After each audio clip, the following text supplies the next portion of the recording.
You're listening to Radio St Helier. Radio St Helier. Music to your ears.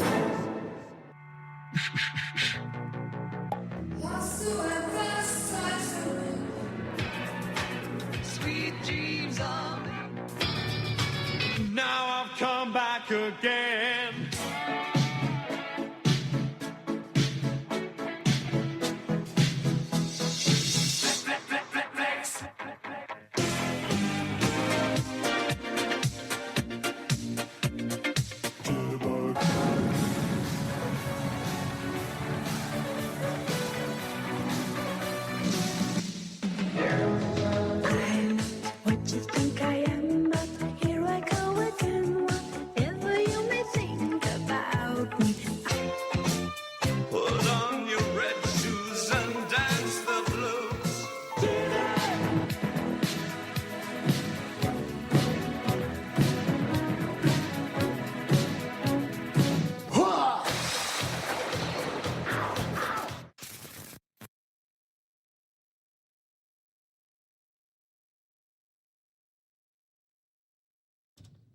Hello.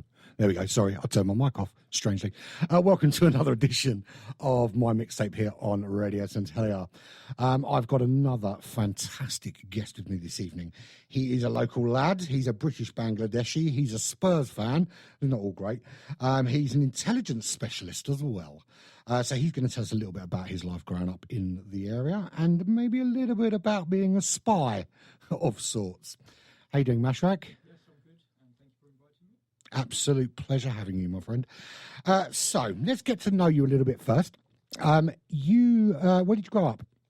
Right, so I was actually born in Tottenham, which, we lived there and it wasn't good times. We got robbed like a couple of times. My mum got mugged a few times. Then when I was about 3, my mum's uncle had an Indian restaurant on Stafford Road in Wallington. Yep. And he suggested to my dad that we move into Wallington. So it wasn't easy for my dad because he wasn't on a lot of money back then, and Wallington was and still is a fairly expensive area, but he did it and I've been here ever since. So I've been a Wallington boy since 1986. I went to Highby Primary School, went to Wallington Boys, and we actually moved house 3 years ago, but I was keen to stay in the area, mainly because it's such a good area, like for the schools, parks. It's safe, relatively speaking. And you've got, I've seen your new house, and it's awesome. That it's like it's completely different from anything else on the road, isn't it? So it used to be a shop, like a convenience store, until the 70s. So it's quite quirky. There is a lot wrong with it, but the price reflected that. And as I speak, actually, the upstairs is getting redone. So our house. Have you still got the staircase running through the middle of the house? Yeah, the staircase is running through the middle. Yeah, everyone loves commenting on it. But Wallington boy through and through, and I wouldn't be anything else. So life growing up as a British Bangladeshi in this community, because you touched on a little bit about Tottenham being quite a hard place to grow up. Yeah. Nothing much has changed really. But what was it like growing up as a British Bangladeshi in this community? Because obviously you were born here, but your parents were born in Bangladesh, weren't they? Yeah, so my parents came over in the 60s, so a very, very long time ago, and they went through a lot that I didn't have to go through. Them and their generation, they went through a lot, so we'd have it easier. And to be honest, although Wallington was and still is a predominantly white area, I mean, life was pretty good for me as a British Bangladeshi. I mean, I got called a few names at school, but apart from that, I've never experienced any overt racism or prejudice. I mean, if I'm honest, without getting too deep, like when I was young, my parents would actually, you've got to remember they're from another time and generation, and they told me to be wary of like Caucasian kids. But I'm glad that I went on to completely ignore them, because my friends as I was growing up were all sorts, and I'm all the better for it. When we moved into Wallington, we're the first Asian family, let alone Bangladeshi. But, you know, everyone was fine. We got on fine with the neighbours. They got on fine with us. Over the years, Wallington has got more diverse, probably mainly for the schools, but I think it's been largely for the area's benefit. Where I'm living now, it's a great community. Everyone gets on with each other. Like, my wife's food has ended up on a few kitchen tables on our roads. So yeah, I mean, I've had it pretty good. I mean, I can't speak for what people think behind closed doors, but I felt nothing but love in Wallington. It is. I think. I mean, bearing in mind that we're in London, Yeah. and particularly how close we are to places like Croydon, it's strange just how kind of community spirited and kind of close and kind of connected everyone feels in this borough. It's true. I mean, Croydon, look, you've touched on it. Croydon is literally a couple of miles down the road, and it's a completely different world. You know, everyone. It's quite cliquey. Like the different communities, they stick to their own communities, and it's not nice. You know, like my daughter's school, like there's all sorts there, and they all get on, and that's lovely to see. And it is very different in Croydon, like to the point where, you know, my daughter, she's only 6, and last time we were in Croydon, I mean, this isn't a reflection on the ethnic makeup of Croydon, but she said it feels like another country. But you know, Wallington being just down the road, you know, it's completely different, and for the better. Yeah. So we've got it's been a bit of a week for football, so we've got to talk about football this week. Yes. Because you're obviously a Spurs fan. I am. I'll let you off because you come from Tottenham. You kind of get away with it a little bit. Europa League champions. Yes. So as you can imagine, I've been a Spurs fan since I was born. Yeah. It's been painful being a Spurs fan, as you can imagine, being up and down. But yeah, it was great to win the Europa League. I did manage to watch the second half. To be honest, my interest in football isn't what it used to be, especially since having a child, because you know your time on the telly is a bit more limited while Peppa Pig's on YouTube or whatever. And now she's given birth, of course. Peppa Pig's have got. Oh yes, Evie, little Evie, yeah. But yeah, it was great to see Spurs win, and it was a great week all round for my teams because I've lived in Wallington all my life, so naturally Crystal Palace is my second team. I have been tempted to switch Crystal Palace and Spurs around. You'll be welcome whenever you're ready, mate. Yes, yeah. But it was great to see Crystal Palace win that cup. I did read that their parade tour won't be going through Croydon, which is a shame. But yeah, it's been a great week. But I think, in all honesty, I mean, there are obviously I'm on all the Palace forums, and a lot of Palace fans are moaning about it. Yeah. But knowing Croydon as I do, I think it's a wise decision. Yes, yeah, you're probably right. Because I think not a lot of people are going to go out for the parade. Yeah. You know, you're not going to have families lining the streets of West Croydon. No, you're not. And it's a shame because I grew up there, and it used to be a lovely area. Yes, yeah. I mean, it is a shame, like you said, because obviously Croydon is bigger than Wallington. So when people used to ask me where am I from, I just used to say Croydon, just because people have heard from Croydon. But it's that bad now. I can't bring myself to even do that. I just think you either recognise Wallington or you don't. And yeah, going a bit more local, I do follow Sutton United's results as well. It was great to see them go into the league a few seasons back. Yeah. Not so great to see them drop back out of the league. Especially now with all the focus on AFC Wimbledon as well. Yeah. But yeah, I've got a soft spot for AFC Wimbledon as well because when I was at high school, there was quite a bunch of the original Wimbledon supporters, and they were as crazy as the team was back then. And yeah, they stuck. I admired their loyalty to AFC starting from the bottom. So yeah, I've got a soft spot for them as well. Not so much MK Dons because of their roots, but yeah. So do you get? We touched on it. Do you get much time to watch football now? No, I mean when I watched most of the Palace match and the second half of the Spurs match, bearing in mind they're my first and second team, it's the first time I've watched some football in ages. Otherwise, I'll be honest, I'm more likely to watch cricket now if it's on. Do you think that's the Bangladeshi in you because it's quite big? Yeah, it's big over there. It's just, I don't know, it's more football. I feel you need a bit more concentration to watch it because it's fast moving, whereas cricket's a bit slower. So you can fall asleep for half an hour and not miss much. Yeah. It's a good thing to have on the background when you're doing other stuff. But I don't know. As my daughter gets older, maybe my interest in football will come back, and I still watch the international tournaments with great interest. So yeah. So your first song, Because obviously this is about kind of playing some songs that mean stuff to you. And your first song's from Tupac. It is, yes. So, you know, Tupac had, you know, quite a lot of big songs, but I chose this one because, I mean, this was written and sung at a time when America was the place it was. And I chose it because everything he rapped about, I still feel it's very relevant now. The issues that he spoke about back then are arguably still here now.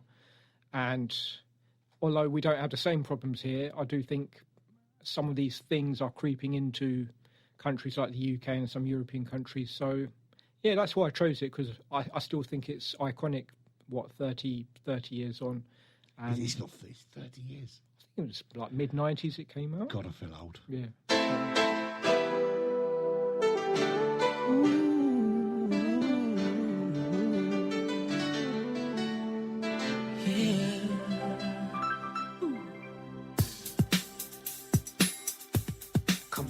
I see no changes. Wake up in the morning and I ask myself, is life worth living? Should I blast myself? I'm tired of being poor and even worse, I'm black. My stomach hurts, so I'm looking for a purse to snatch. Cops give a damn about a Negro. Pull a trigger, killing, he's a hero. Get it to the kids who the hell cares. One less hungry mouth on the welfare.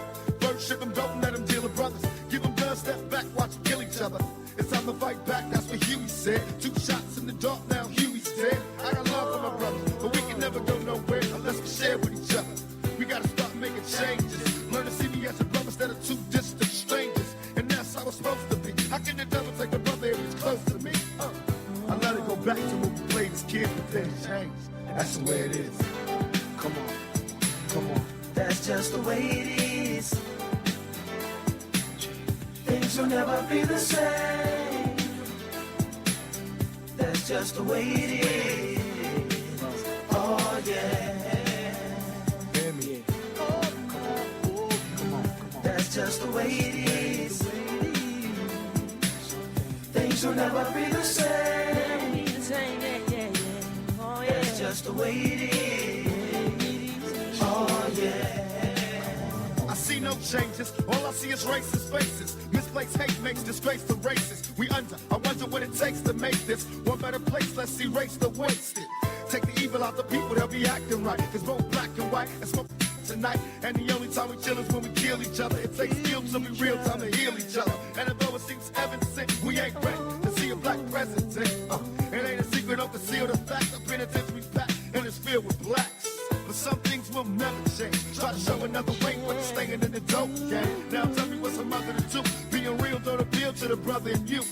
You gotta operate the easy way. I made a G today. But you made it in a sleazy way. Sell it back to the kid. I gotta get paid. Well, hey, well, that's the way it is. Come on. That's just the way it is.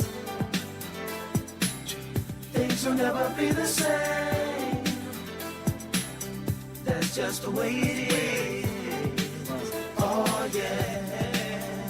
Hear me. Come on. That's just the way it is. Things will never be the same. That's just the way it is. Oh yeah. We gotta make a change. It's time for us as a people to start making some changes. Let's change the way we eat. Let's change the way we live. And let's change the way we treat each other. You see, the old way wasn't working, so it's on us to do what we gotta do to survive. And still I see no changes. Can a brother get a little peace? It's war on the streets and a war in the Middle East. Instead of war on poverty, they got a war on drugs so the police can bother me. And I ain't never did a crime I ain't have to do. But now back with the facts, giving it back to you. Don't let them jack you up, back you up, crack you up, and pimp smack you up.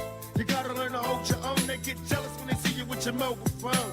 But tell the cops I can't touch this. I don't trust this. When they try to rush, I bust this. That's the sound number 2. You say it ain't cool, but mama didn't raise no fool. And as long as I stay black, I got a stage strap. And I never get to lay back, cause I always gotta worry about the payback. Some buck that I roughed up way back, coming back after all these years. Right-a-tat-tat-tat-tat. That's the way it is. That's just the way it is. Things will never be the same. That's just just the way it is. Oh yeah. You're my brother, you're my sister. That's just the way it is. Things will never be the same. That's just the way it is. Oh yeah. Some things will never change. That's right. Some things will never change. It's just the way it is. No, it's a brilliant song. And I think it's just as relevant now as it was 20, 30 years ago. Now, we're going to, before we get on to your career journey, because that's quite an interesting subject in itself, but I want to talk a little bit about identity and community, because your heritage and identity, how important is that to you on a day-to-day basis? Because, you know, you're British, but you're also as much Bangladeshi, aren't you? Yep. So it is extremely important, actually. And, you know, growing up in a white area, it's even more important that, you know, I don't lose sight of the Bangladeshi side of me and my heritage and identity. That being said, I am mightily privileged to be British, because I look at other, you know, Western countries like America and other European countries, and I thank God that my parents chose here to settle, because I've not lived in other countries, but I've had an insight into what it's like for an ethnic minority or a Muslim, and you know, there's a lot of problems here, but you know, we are still light years ahead of those countries. And you know, I found out quite late on in life that my dad actually went to New York first to try his luck, but he didn't like it, so that's why he went to UK, and I'm so glad he did, because I could have just as easily been American, which would have been interesting. But yeah, I feel blessed to be able to take the best of both worlds. You know, there's good and bad in all cultures, and that includes British. You know, there's good traits in British culture.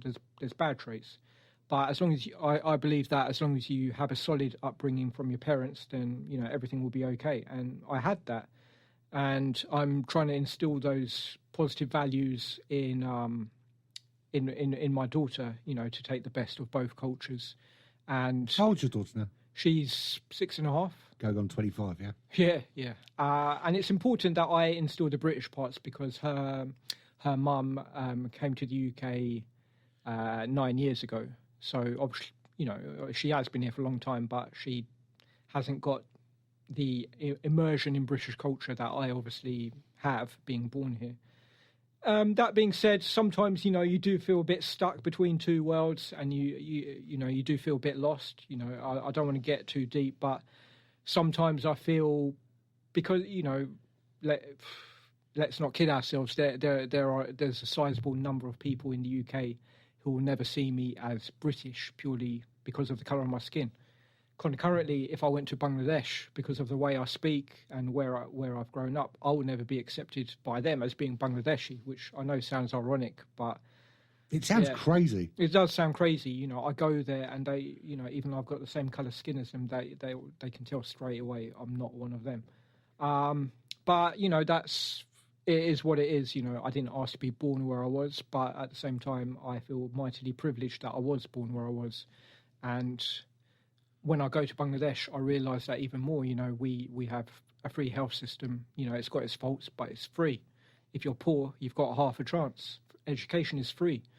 Bangladesh, it's not the poor country it once was, but it is still obviously way behind the UK. But basic education, you've got to pay for it. Basic health, go and see the doctor, you've got to pay for it. So if you're on the breadline, you've got no chance. So yeah, and yeah. Have you seen the British Bangladeshi community evolve over the years? Because I suppose when your parents came across, there wasn't a huge amount of Bangladeshis here. Yeah, so I have seen it evolve. You know, back in the day, before the advent of like rolling news and the internet, all you'd associate or hear about Bangladesh is floods, famines, stuff like that. But we'd still get excited, you know, as British Bangladeshis, we'd still get excited at the mention of Bangladesh on the news because it was so rare. And the Bangladeshi community in Britain was largely invisible and overshadowed by the Indian community and Pakistani communities, which were bigger. But and British Bangladeshis, they generally didn't do that well at school, and adults were largely working in quite low-paid jobs. But now, you know, things have completely changed. There's 600,000 British Bangladeshis in the UK, which is which is quite the large number. People are more familiar with Bangladesh. You have more prominent Bangladeshis. You have Bangladeshi MPs. You have Nadia, for those baking enthusiasts, you had Nadia, who won British Bake Off in 2016. If you're an Apprentice fan, then Wallington's own Anisa Khan was runner-up. Little plug for Bombay Pizza there. Their pizzas are fantastic. Curry on a pizza. And if you're listening, we want you to come on the show. You've done your bit on for Lord Sugar now. Come on here. Yeah. There are more and more role models for, kids like my daughter to look up to, and that's great. And, academically, British Bangladeshis are doing a lot better. They're more socially mobile. So, yeah, I've seen it evolve for the good. That, we do still have to face some barriers, but like I said, my parents' generation went through a lot worse to allow the British Bangladeshi community to evolve. So do you get involved much in sort of local initiatives, community projects, both within the Bangladesh community, but within the community itself anyway? So I'm not going to lie, I just don't seem to have the time and energy to get involved too much, especially since having a child. That being said, the Queen's Jubilee, I think it was, 2022, we had a street party on our road, and I got involved in that, organising that and doing the quiz on that, even though I was quite new to the area. It took me out of my comfort zone because I'm quite a shy person, so I got involved in that. And recently I got elected to be a parent governor at my daughter's school.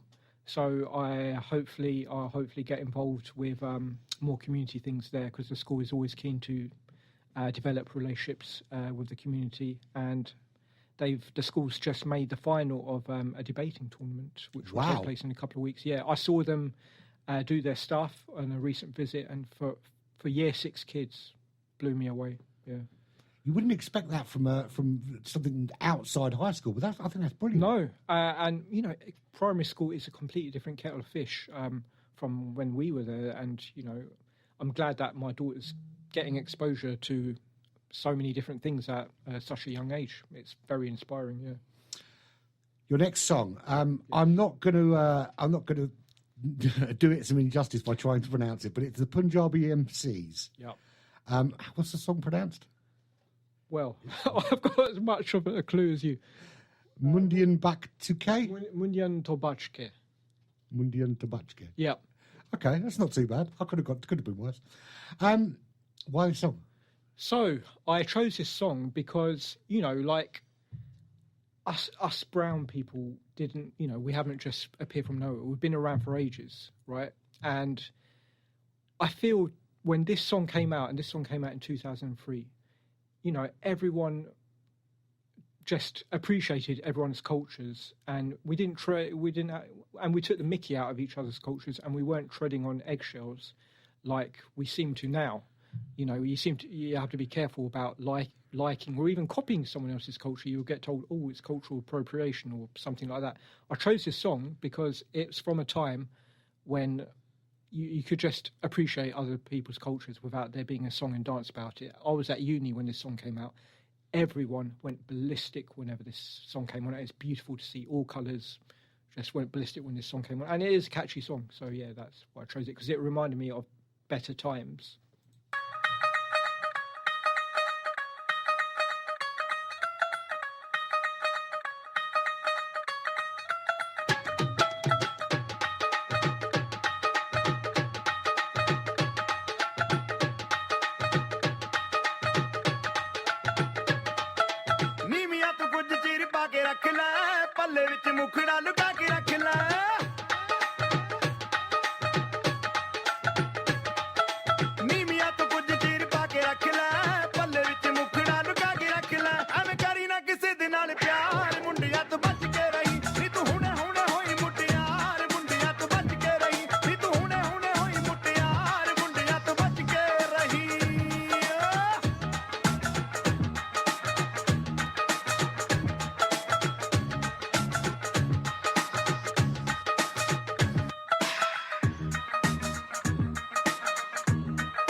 ਪਤਲਾ ਜਲਕ ਨਾ ਹੁਨਾਰਾ ਵੀ ਸਹਾਰਦਾ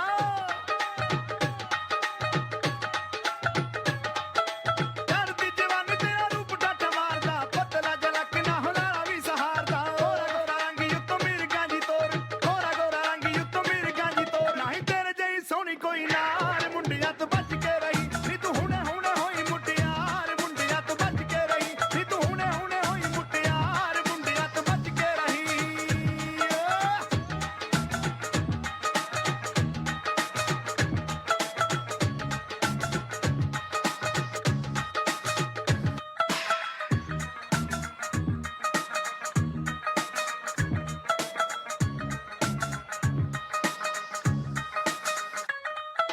ਮੁੰਡਿਆਂ ਦੇ ਬੁੱਲਾਂ ਤੇ ਤੇਰੀਆਂ ਕਹਾਣੀਆਂ ਚੰਨੀ ਨੀ ਤਾਂ ਖੰਨੇ ਦੀਆਂ ਗਲੀਆਂ ਬਿਛਾਣੀਆਂ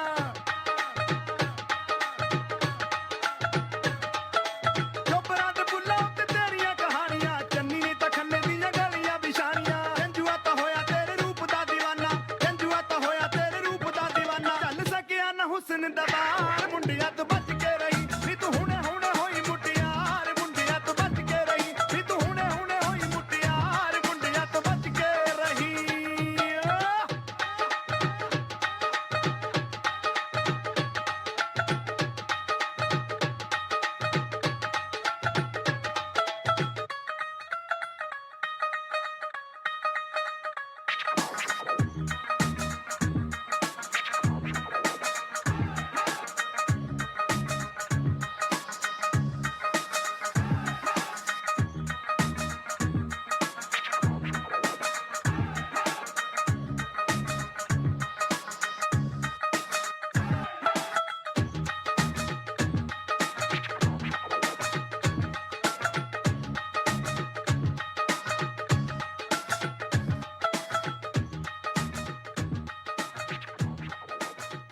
Gotta love the bit of Knight Rider in there as well, haven't you? Yeah, great sample, yeah.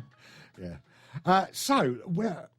Talk about your job, because you went to Wally Boys and you went on to university and studied intelligence.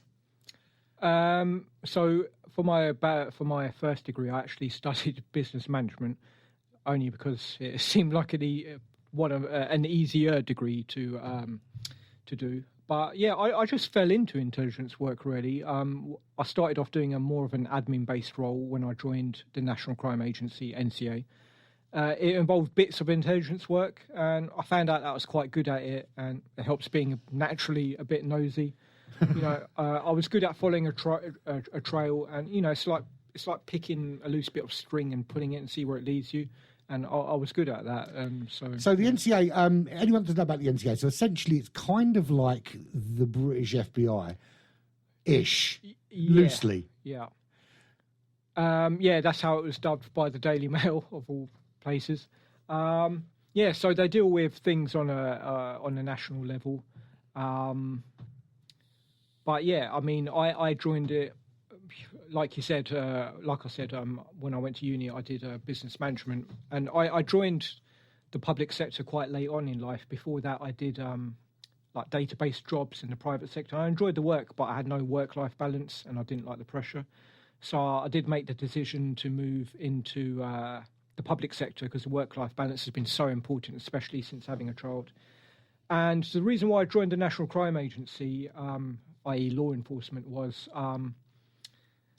it was actually the murder of a close friend of mine back in 2012, which compelled me to enter law enforcement. So the NCA, it seemed like a perfect fit, because it was the public sector within law enforcement, and I actually so that's where I did my master's in intelligence. The NCA partly funded that, and I got my master's 3 years ago, quite late on in life, but better late than never. Absolutely. Yeah. So the NCA really they work, you said, sort of national level stuff. So we're talking, you know, the kind of organised crime and that kind of level of things. So it's not a case of a couple of boots on the ground going out and nicking the guy on the street. It's a case of kind of, as you said, pulling at the threads.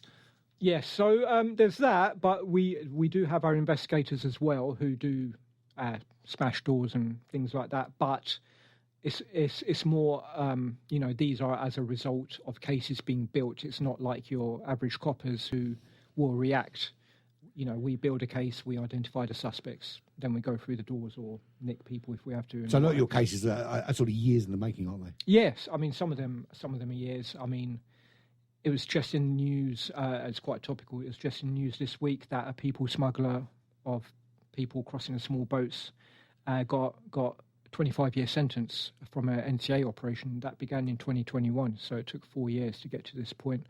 So it takes time to build a. So obviously the kind of media and TV view of intelligence is kind of meeting in dark alleyways and all that kind of thing. It's not like that, is it? No, I mean, no, I mean definitely not. Like the technology is definitely not the same, and I think people don't appreciate. I mean, it looks so easy and slick on TV, but it takes time to build a case. There's a lot of red tape and bureaucracy, as there should be, because a lot of it is to protect victims of these crimes. And if you don't follow this bureaucracy and red tape, you run the risk of victims not getting the protection that they deserve. And also, I don't think people appreciate just how much time and effort goes into building a case that will stand up in court. Because if you don't follow the slightest bit of procedure, then the defence has got ammunition to throw out a case. So yeah. I mean, like there are elements of it that are like what is on the telly, but it's a lot more hard work than they make out to be. And I'm glad that there are some more and more documentaries behind the scenes kind of things that do give a bit more of an insight into the actual nitty gritty of these kind of jobs. So obviously you can't give any secrets away. What's a typical day like for you? Yeah, there's not much of a typical day, and as I told you before I came, before we begun the show, I became more of an intelligence supervisor a year ago. So I do less of the nitty gritty. But day to day for me usually involves building relationships with other agencies. Like we work closely with the Home Office, the Met Police, other police forces, Europol, on occasion Interpol, FBI, all of that. And we are flooded with intelligence. So part of my job is being able to assess that quickly, to assess the credibility and the reliability of the intelligence, because operational decisions need to be made off the back of that. And then sometimes we'll just get given a name and a date of birth, and that's it. So we have to try and develop that with the systems that we have access to, and then we can produce intelligence packs to pump back out to the local forces so they can take action, and I submit and authorize applications for further information should we need it from all manners of sectors. Yeah. What's the most surprising part of your job? The most surprising part is like when you think you've heard it all.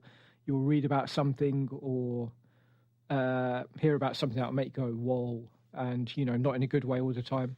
And also when we do have time to take a breath, we surprise ourselves at how important our work actually is in protecting the country and its people.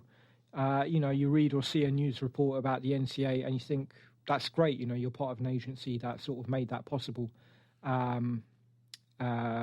For example, that people smuggler who got 25 years, the NCA did that. So yeah, it makes you feel, you're part of something special. And it is important to me, being British, that I protect my country as well. I feel, I'm proud that I'm able to do that through my work. Because it is, I mean, everything you do, although it's on a very large scale, it does protect the little people. Of course, yeah. Like being the National Crime Agency, we work with not just the organised immigration crime that I've touched upon, but you've got sexual exploitation of children, and that's a very important crime area where the victims have to be protected. And I'm so proud of the work we do in that area as well. And the rape gangs from the 90s, the NCA have brought about lots of prosecutions from that time, and it's great work. Yeah. And then you had the NCA had that very famous County Lines drug think they took down, was it 2017, 2018? Yes, there's that, which broke up a lot of the county lines, and then there was a case in conjunction with other European countries where, again, this was on the news, so I'm not giving away anything that I shouldn't be. Sorry if I am. But there was a case where there was an encrypted application that a lot of criminals were using, and it was cracked by law enforcement. So again, our agency did a lot of great work in developing intelligence packs. So a lot of those could go behind bars, and we talk about dangerous people who sold and were involved in dangerous things. So again, protected the people of this country from harm. Your next song, probably one of my favourite songs of all time, Linkin Park. Yes, so Linkin Park, very important band to me growing up, still are. I was towards the tail end of my teen years. I was like your typical teen, quite angry with anything and everything, and obviously Linkin Park's music helped with that, helped me get through uni, helped me get through breakups and stuff like that. And this song, in the end, is probably arguably their most renowned one, so it had to go in. Yeah.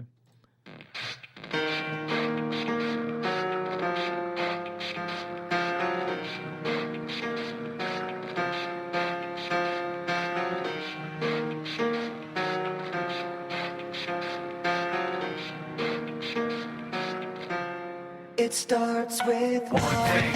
I don't know why. It doesn't even matter how hard you try. Keep that in mind. I designed this rhyme to explain in due time. All I know, time is a valuable thing. Watch it fly by as the pendulum swings. Watch it count down to the end of the day. The clock takes life away. It's so unreal. Didn't look out below. Watch the time go right out the window. Trying to hold on to didn't even know I wasted it all just to watch you go. I kept everything inside, and even though I tried, it all fell apart.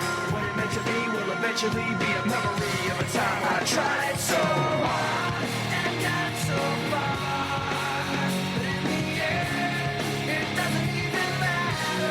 I had to fall to lose it all. But in the end, it doesn't even matter.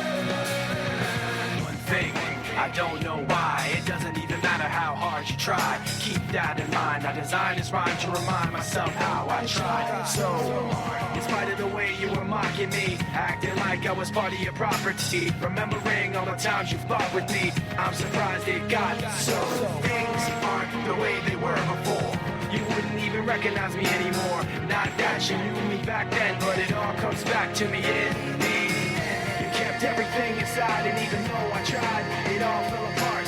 What it meant to me will eventually be a memory of a time when I tried so hard and got so far. But in the end, it doesn't even matter. I had to fall to lose it all. But in the end, it doesn't even matter. I put my trust in you, pushed as far as I can go. For all this, there's only one thing you should know. I've put my trust in you, pushed as far as I can go. For all this, there's only one thing you should know. I tried so hard and got so far, but in the end, it doesn't even matter. I had to fall to lose it all, but in the end, it doesn't even matter.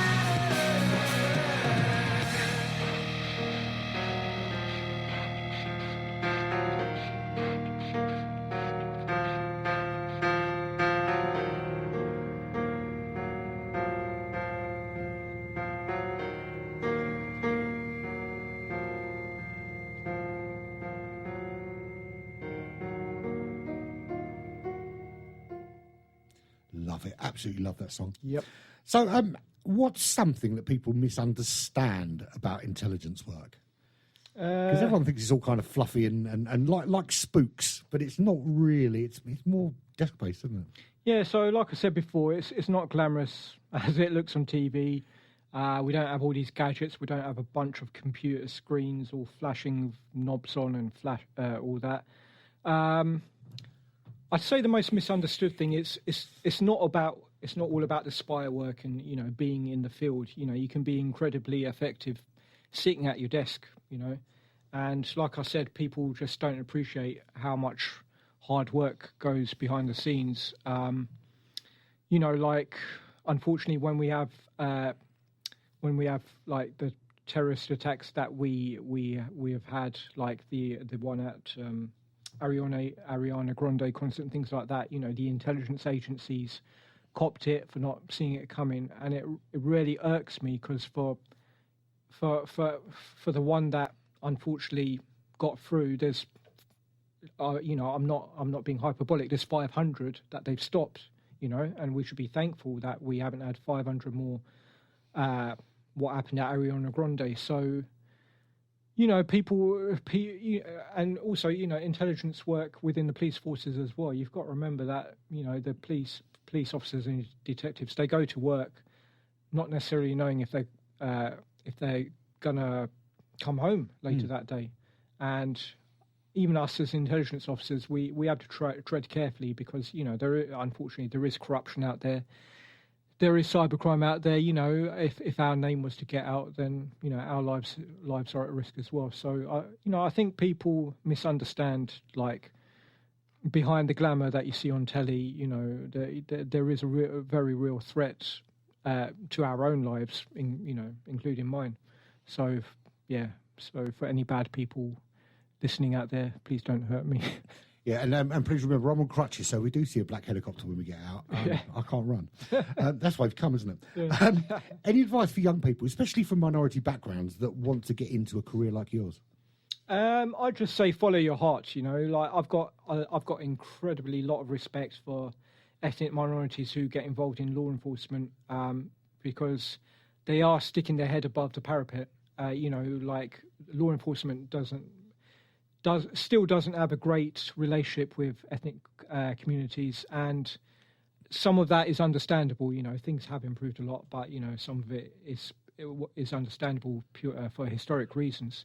But representation is getting better, but more of it is needed. Especially at the top, the decision makers. I do think there needs to be more representation there. So I'd say to young people out there, especially if you're from ethnic minorities, if you're naturally an inquisitive person, then, look out for outreach events, work experience opportunities, and, just be proactive. The NCA does a lot of these things. They end up at places you wouldn't expect them to. I helped out at a gaming, video gaming festival a few years back, and that's a great place to go as well because... it's the problem-solving aspect, isn't it? Because games are so complex now. Exactly. Yep. And the NCA, within the NCA, we have the NCCU, the National Cybercrime Unit. So a lot of these gamers that we come upon at these events, they might fancy a career in cybercrime. So if you're really good at Minecraft, give it a thought. Yeah. Now, what's next for you? Because we spoke beforehand that you'd kind of been happy in your role, and then you thought, time for promotion. You've got that promotion now. You're in a supervisory position. Yeah. What's next? Career goals, personal dreams? So you know what, I'm more than happy with what I'm doing. My only career goal is to stay happy with what I'm doing. It is incredibly stressful. There's a lot of eyes upon our work, as there should be. But I've got my work-life balance, which, like I said, is incredibly important. Having a young daughter, and I don't want to take any steps to upset that balance. There are people out there who want to climb the ladder as quickly as possible. I've got no interest in doing that, to be honest. And in terms of more personal goals, I'd like to get back into running because I used to do some long distance running, and I do want to get involved in some more community things because, as I said before, not done so much. And you know what? Nothing would give me more satisfaction than watching my daughter develop into the best young person she can be. And because of my work-life balance, you know, I'm able to do that. I'm able to go to her sports days, parents' evenings, things like that. You know, my dad's 80 plus now, and he had no choice back then. You know, he had to put food on the table, and he missed out on all these things. So I'm glad that I'm being able to do that, and it means so much to my daughter as well that mum and dad can go to these things. Awesome. We're going to play your next song, which is it was a number one for what seemed like forever. Yes. Brian Adams. Everything I do it for you. Yes. So the reason I chose this, funny story actually, because it is radio related. So back in the day when I was about 13 in 1996, am I allowed to mention another radio station? Go ahead. Okay. There are other radio stations are available. Yeah. So Capital FM, they had this thing, I think it was around about Christmas, where it was called Hall of Fame, and people would send in their top 3 songs. And it will get read out. So mine actually got picked, although I didn't know about it, to listen about it. And because it was 95.8, because mine got read out, I actually got 96 bottles of Oasis, the fruit drink, arrived at my house. So, yeah, I flogged some of those at school, made a bit of a killing there. But one of the songs was this song, Everything I Do It For You. And even... you know, in 2025, I still think it's a great song. The movie it came from, not so great, maybe, but I love this song.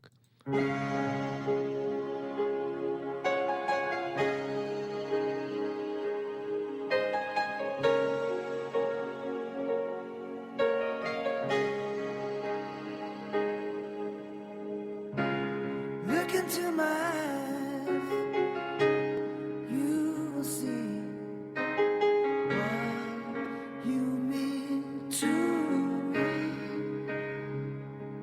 Such a heart, such a soul. When you find me there, you'll search no more. Don't tell me it's not worth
16 weeks or something. That was another one. wasn't it? 16 weeks, yep. Not going to happen again. No.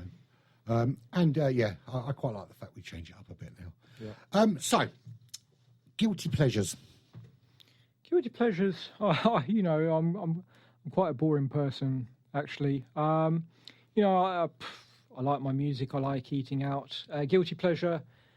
This is probably a leftover from COVID times. Actually, like we still do have a takeaway like once a week, which we didn't used to. And I'm sitting in front of you. You can see it hasn't done my weight any harm or anything like that. Something a bit more obscure, though. One of my own guilty pleasures. I'm a Tintin fan. Yes. I don't know if you remember that from our conversation Yes, on I do. Facebook. And yeah, I mean, I'm in my 40s now, but I still love Tintin or anything relating to Tintin. To be fair, you are balding a little bit now, but you've got the Tintins about the haircut. Yeah. So if you hadn't have ended up in intelligence, what do you think you'd be doing now?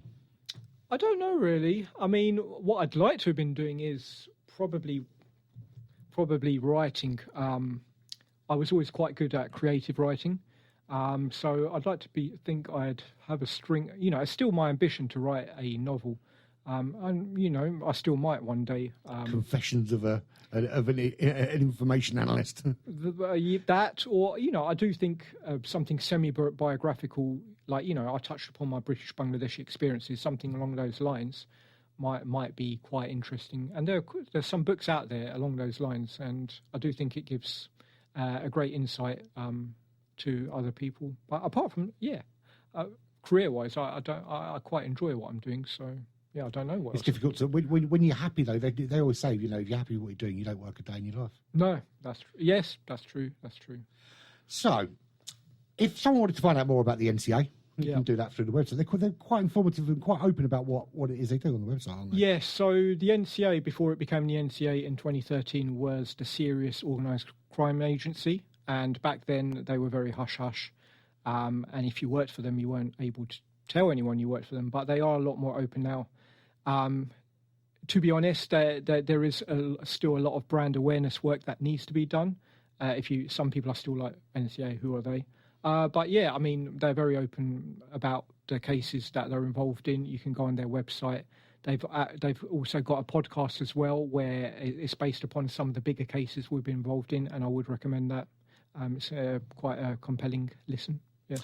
Thank you so much for sharing your story. No, that's absolutely. It's been a pleasure. Absolute pleasure. I've really enjoyed it. I mean, obviously we've known each other for quite a few years, so we've had the opportunity to talk at more length about things. No, but sharing your story with people, it helps. Yes. Yeah. No, been a pleasure. Your final song, The Manics. Yes, I mean, no particular reason for this one apart from I was a big Manics fan in my mid-teens probably, and they had quite a few iconic songs at that time. Regret not seeing them live because I have seen quite a few bands and artists live. But yeah, I think this is their best song, so that's why that had to go in as well. It was really hard to keep it to 5 songs, but yeah, had to go in.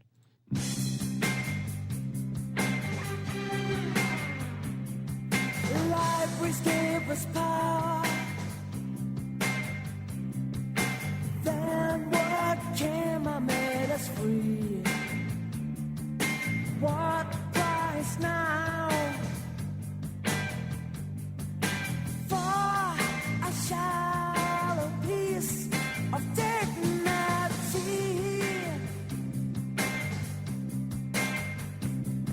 I wish I had a bottle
wish I had a bottle right here in my pretty face to wear the scars, to show from where I came. We don't talk about love. We only wanna get drunk, and we're not allowed to spend as we are told that this is the end. I design my life.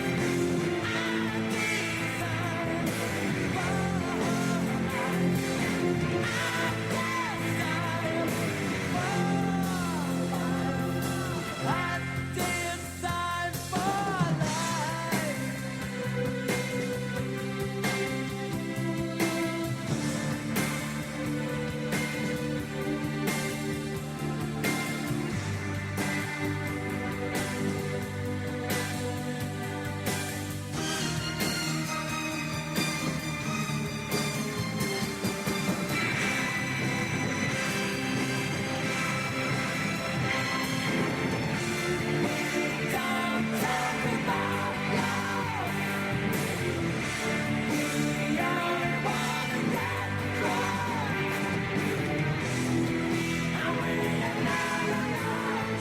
Bringing music to your ears. This is Radio St Helier.